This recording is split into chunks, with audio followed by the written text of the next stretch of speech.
Welcome, my name is Tom Antos, and in this video I'm going to show you guys how I did this camping scene in my last film, The Big Wild North. If you guys haven't seen the film, then I suggest you first watch it before watching this tutorial. The link for the film is in the description of this video. What's so special about this scene? Well, in case you're not aware, it's actually shot at two completely different locations, which are about 200 miles apart. Why did I do it that way? The reason is basically because I could not find a perfect location, and also I can schedule it with my actors, so I could actually have them all go to this really far away location. So basically, the biggest portion of the scene is filmed at this little. It's basically at a friend's property, which is like he has a huge backyard, you could say, and he's got this trees and stuff like that, and we kind of made it look like it's a camping scene. But the problem is that there was no water there, and in our script it said that the characters set up a tent at this sort of a campsite, and then they have a beautiful sort of a lakeside view, and the problem is, like I said, is to find a location like that, and that's something that you guys might encounter when you're doing, for example, your sort of low budget films. Is sometimes you might find a perfect location that will have everything that you need in there, but it might just be expensive to get it, or it might be really far, difficult to go to. And in our case, it's basically the problem was that there was no free locations that I could get within a reasonable driving distance where I could actually film the scene basically with my my two actors here, Jeff and Tonya. And another problem was that basically I only had Jeff and Tonya for one day, meaning I had to do all the scenes with them, that are in the film, all in that one day. So we obviously, and some of the scenes are taking place in the city, some are on a country road, and then some are here in this at this campsite. And we couldn't obviously in that one day go and do scenes, for example, in the city, and then afterwards drive 200 miles to our perfect camping location. So instead, what I decided to do is, like I said, I filmed this main portion here where we have the tent set up in basically, or within the city in somebody's backyard. And as you can see, it looks like like you're somewhere out there in the wilderness. You can't really tell exactly where we are. And we just set up the tent there. We had the car, but when you look over to the other side, you actually see that there's no lake over there.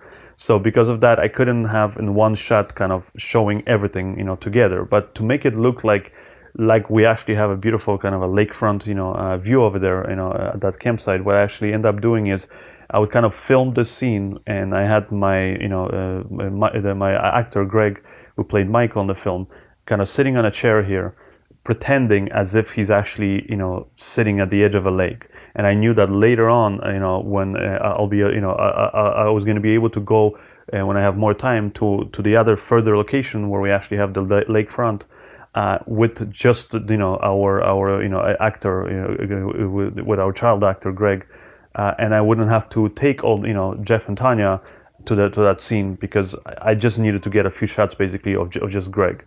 So in this location here, like you see, we filmed it where Greg was sitting on a chair, just kind of pretending as if he's sitting basically at this rock by the lake, and I had the camera, I got a shot like this where we kind of see him in the foreground, and then we see our whole scene in the back. And that's just to kind of tie in our two different locations, because I knew that all I needed to show is sort of you could say an establishing shot of the two sides, or the two views of our location.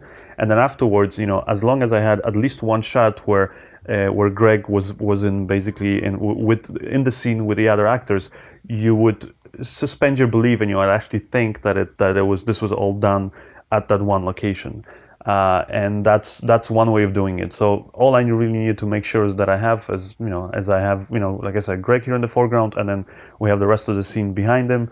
Now to kind of simulate some of the lighting reflections and stuff like that from the water, I just had and also just to fill in some of the light that would actually be probably coming in at the actual location, I had a reflector below here on the ground. And that's kind of how I got the shot. For also when you're doing scenes like this, like I said, where you're kind of breaking it up apart, and you're going to film it at two different, or maybe even three different locations over a period, of a few days, or maybe even a few weeks. Another important thing is to have storyboards. And for this kind of a film, because it's a short film, I pretty much storyboarded everything, which is just a good idea, because then this way you can keep track of all the shots that then you later on you need to get. And then, like I said, that's how I got all these angles. You know, I got a few more angles up here, as you can see, of just sort of a wide shot of just the fire and the tent. Then I also got close-ups of our actors Jeff and Tonya sort of talking here by the campfire. And then afterwards, like I said, a few days later, all I had to do is I had to drive to the other location with just Greg, and then over there we got the shot basically where he's sitting on this rock by the water.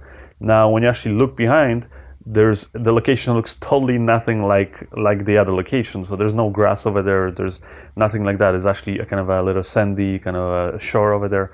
So in order to sort of tie it in with the other location, what I had to make sure is that I didn't show the sand.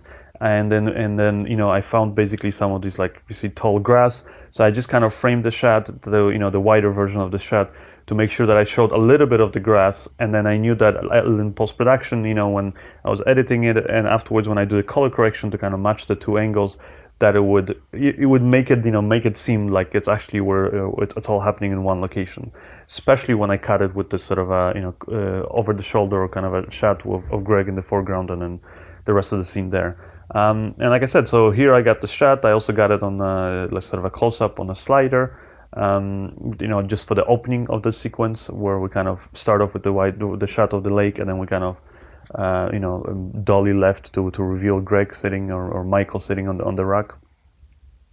And and as you can see, when you edit it all together, when you put the sound effects together, and when I was doing the scene, for example, with just Greg here at the beach, I just made sure that I had basically my brother, who's also the producer of the film, just basically reading the lines of the other actors, so Greg had something to react to. And I think when you watch the final film, it looks pretty believable that they're actually at this location that doesn't actually really physically exist. Like I said, it's actually made up of two completely different places.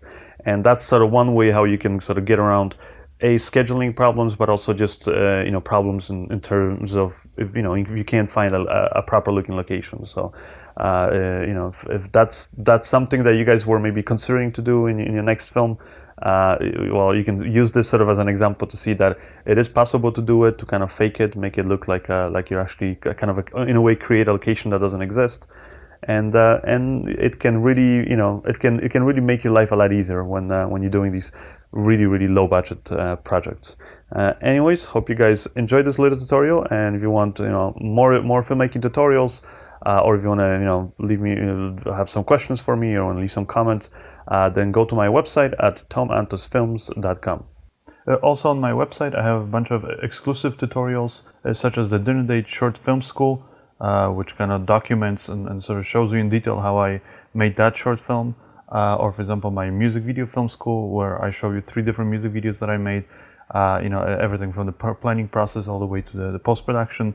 And I also have a cool new product called Lighting Dozen, where I just show you the cinematography techniques. So I show you how I set up the camera settings, what lenses, cameras I use, how I set up the lights, and then also what I do in post-production with regards to, for example, the color correction of it, and some any little post-production techniques that I apply to it. So if you guys are interested, then please check out the store on my website. Thank you guys, and I'll see you next time.